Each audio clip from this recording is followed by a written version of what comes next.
प्यारे बच्चों, इस समय ऑनलाइन क्लास में हम आप लोगों को रघुवंश महाकाव्यम द्वितीय सर्ग पढ़ा रहे हैं। तो इसमें के 73 श्लोक तक हमने आप लोगों को पढ़ा दिया है। अब आज 74वां श्लोक देखिए। इस श्लोक का प्रसंग है कि नागरिक अभिनंदन के बाद राजा दिलीप ने पुनः राज्यभार संभाल लिया। अब इसका श्लोक देखिए। पुरंदर श्री पुरम उत्पताकम प्रविश्य पौरैरभिनन्द्यमानः भुजे भुजंगेन्द्र समान सारे भूयः स भूमेर्धुर मास सज्ज। अन्नो देखिए। पुरंदर श्री स पौरैः अभिनन्द्यमानः उत्पताकं पुरं प्रविश्य भुजंगेन्द्र समान सारे भुजे भूयः भूमे धुरम आस सज्ज। पुरंदर श्री, पुरंदर इंद्र को कहते हैं। तो पुरंदर श्री माने इंद्र के समान कांति वाले या इंद्र के समान शोभा वाले। स माने वह राजा दिलीप पौरैः अभिनन्द्यमानः पूर्ववासियों के द्वारा अभिनंदित होते हुए या अभिनंदित किए जाते हुए उत्पताका माने उठी हुई पताका वाले पुरम माने नगर में प्रविश्य माने प्रवेश करके भुजंगेंद्र समान हारे सर्पराज वासुकी के समान।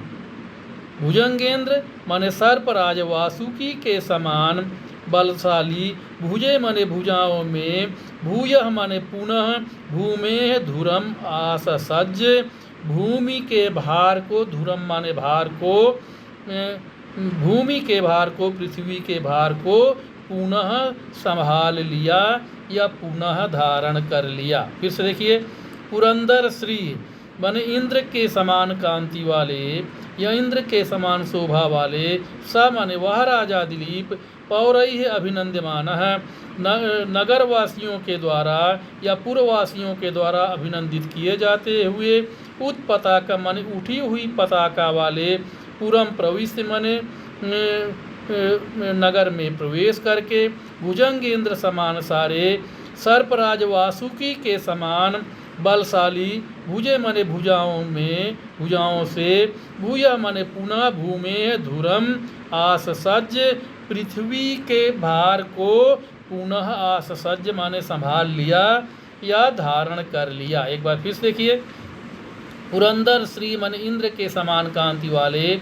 स माने वह राजा दिलीप पौरैः अभिनन्द्यमानः नगरवासियों के द्वारा या पूर्ववासियों के द्वारा अभिनंदित किए जाते हुए उत्पताका माने उठी हुई पताका वाले पुरम प्रविश्य माने नगर में, अयोध्या नगर में प्रवेश करके भुजंगेंद्र समान सारे सर्पराज वासुकी के समान बलशाली। भुजे माने भुजाओं में, भूयः माने पुनः, भूमे धुरम आस सज्ज पृथ्वी के भार को संभाल लिया या पृथ्वी के भार को पुनः धारण किया। अब इसके बाद अगला श्लोक देखिए बच्चों। इसका प्रसंग है रानी सुदक्षिणा के गर्भधारण करने का इसमें वर्णन किया गया। अथ नयन समुत्थम ज्योतिरत्रेरिव द्यौ सुर सरिदिव तेजो वहनि निष्ठ्यूतमयसम नरपति कुलभूत्यै गर्भमाधत्तराज्ञी गुरुभिः अभिनिविष्टम लोकपालानुभावै। अब अन्वय देखिए। अथ अत्रेह नयन समुत्थम ज्योतिः द्यौः इव वहनि निष्ठ्यूतम ऐसम तेजः सुरसरित इव नरपति कुलभूत्यै राज्ञी गुरुभिः लोकपालानुभावैः अभिनिविष्टम गर्भम आधत्त। अथ माने इसके बाद अत्रेह नयन समुत्थम अत्रि ऋषि के नेत्रों से उत्पन्न। अत्रेह माने अत्रि ऋषि की, अत्रि ऋषि के नयन समुत्थम माने नेत्रों से उत्पन्न। ज्योति है, ज्योति माने ज्योति, ज्योति यानी चंद्रमा को आकाश के समान, देव माने आकाश के समान। इसके बाद अत्रि ऋषि के नेत्रों से उत्पन्न ज्योति यानी प्रकाश या ज्योति चंद्रमा को आकाश के समान और वहनि निष्ठ्यूतम अग्नि के द्वारा त्याग किए गए, छोड़े गए। ऐसा माने तेज को, ऐसा मन शिव जी के तेज को सुर सरित यु, जिस प्रकार से गंगा जी ने, सुर सरित माने गंगा जी ने धारण किया था, ठीक उसी प्रकार से नरपति कुल भूत्यै, नरपति यानी राजा दिलीप के वंश की वृद्धि के लिए, नरपति कुल भूत्यै माने राजा दिलीप के वंश की वृद्धि के लिए, राज्ञी माने रानी सुदक्षिणा ने गुरु भी लोकपालानुभावई, गुरुओं और लोकपालों के तेज से अभिनिविष्टम माने परिपूर्ण, गुरुओं और लोकपालों के तेज से परिपूर्ण गर्भम आधत्त, गर्भ को धारण किया।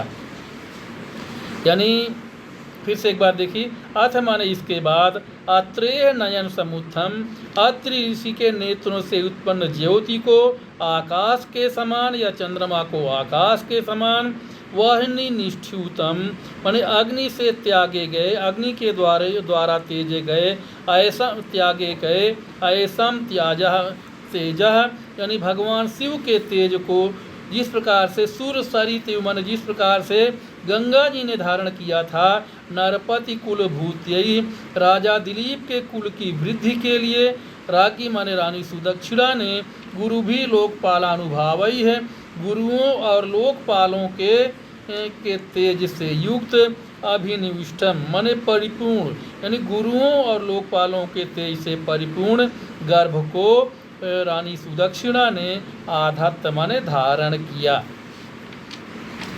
तो एक बार फिर से देखिए इसको, अथ माने इसके बाद, अत्रेय नयन समुत्थम, अत्रि ऋषि के नेत्रों से उत्पन्न ज्योति यानी चंद्रमा को आकाश के समान, और वहनि निष्ठ्यूतम माने अग्नि के द्वारा त्यागे गए, ऐसम त्याजः तेजः माने भगवान शिव के तेज को जिस प्रकार से सुर सरित देवताओं की नदी गंगा ने धारण किया था, ठीक उसी प्रकार से नरपति कुल भूत्यै राजा दिलीप के कुल की वृद्धि के लिए रानी सुदक्षिणा ने गुरु भी लोकपालानुभावई है, गुरुओं और लोकपालों के तेज से परिपूर्ण, अभिनिविष्टम माने परिपूर्ण, गर्भम आधत्त गर्भ को धारण किया। तो बच्चों ये अंतिम श्लोक जो है ये मालिनी छंद में लिखा गया है। हमने पहले शुरू में ही बताया था कि महाकाव्यों का नियम है कि शुरू से एक ही छंद में महाकाव्य का सर्ग लिखा जाता है, लेकिन जब समाप्त होने वाला सर्ग होता है तो अंतिम एक श्लोक या दो श्लोक दूसरे छंद में लिखे जाते हैं। तो यहाँ के अंतिम श्लोक जो है ये मालिनी छंद में लिखा गया है। इसका मतलब यहाँ से ये है सर्ग समाप्त होता है, द्वितीय सर्ग समाप्त होता है। अब तो आज बच्चों आज के लिए इतना ही, इसके बाद आगे बाद में फिर से पढ़ाएंगे। धन्यवाद।